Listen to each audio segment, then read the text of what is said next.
अनंत चतुर्दशी व्रत कथा। एक बार महाराज युधिष्ठिर ने राजसूय यज्ञ किया। उस समय यज्ञ मंडप का निर्माण सुंदर तो था ही, अद्भुत भी था। वह यज्ञ मंडप इतना मनोरम था कि जल व थल की भिन्नता प्रतीत ही नहीं होती थी।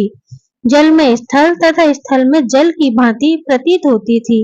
बहुत सावधानी करने पर भी बहुत से व्यक्ति उस अद्भुत मंडप में धोखा खा चुके थे। एक बार कहीं से टहलते टहलते दुर्योधन भी उस यज्ञ मंडप में आ गया और एक तालाब को स्थल समझ उसमें गिर गया।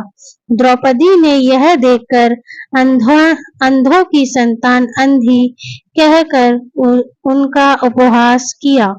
इससे दुर्योधन चिढ़ गया। यह बात उसके हृदय में बाण समान लगी।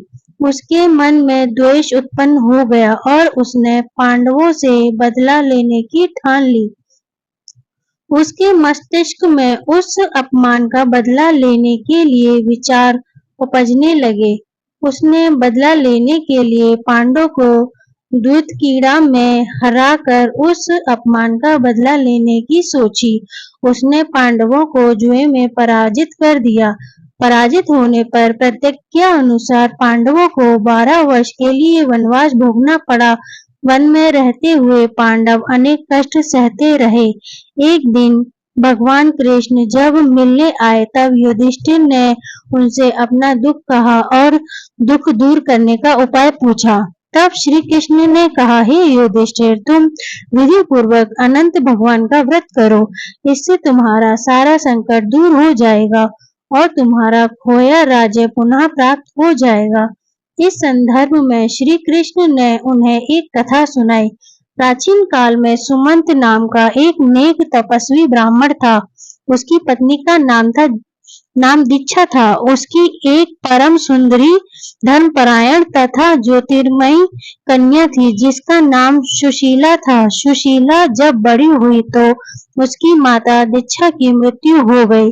पत्नी के मरने के बाद सुमंत ने कर्कशा नामक स्त्री से दूसरा विवाह कर लिया। सुशीला का विवाह ब्राह्मण सुमंत ने कौंडिन्य ऋषि के साथ कर दिया। विदाई में कुछ देने की बात पर कर्कशा ने दामाद को कुछ ईंटें और पत्थरों के टुकड़े बांध कर दे दिए। कौंडिन्य ऋषि दुखी हो अपनी पत्नी को लेकर अपने आश्रम की ओर चल दिए, परंतु रास्ते में ही रात हो गई। वे नदी तट पर संध्या करने लगे। सुशीला ने देखा यहाँ पर बहुत सी स्त्रियां सुंदर वस्त्र धारण कर किसी देवता की पूजा कर रही थी। सुशीला के पूछने पर उन्होंने विधि पूर्वक अनंत व्रत की महत्ता बताई। सुशीला ने वहीं उस व्रत का अनुष्ठान किया और 14 गांठों वाला डोरा हाथ में बांधकर ऋषि कौंडिन्य के पास आ गई। कौंडिन्य ने सुशीला से डोरे के बारे में पूछा तो उसने सारी बात बता दी। उन्होंने डोरे को तोड़कर अग्नि में डाल दिया। इससे भगवान अनंत जी का अपमान हुआ।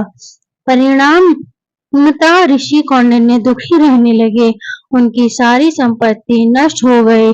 उस दरिद्रता का उन्होंने अपने पत्नी से कारण पूछा तो सुशीला ने अनंत भगवान का डोरा जलाने की बात कही।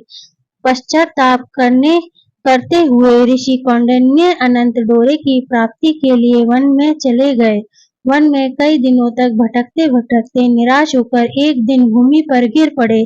तब अनंत भगवान प्रकट होकर बोले, हे कौंडिन्य, तुमने मेरा तिरस्कार किया था, उसी से तुम्हें इतना कष्ट भोगना पड़ा। तुम दुखी हुए, अब तुमने पश्चाताप किया है। मैं तुमसे प्रसन्न हूँ। अब तुम घर जाकर विधि पूर्वक अनंत व्रत करो।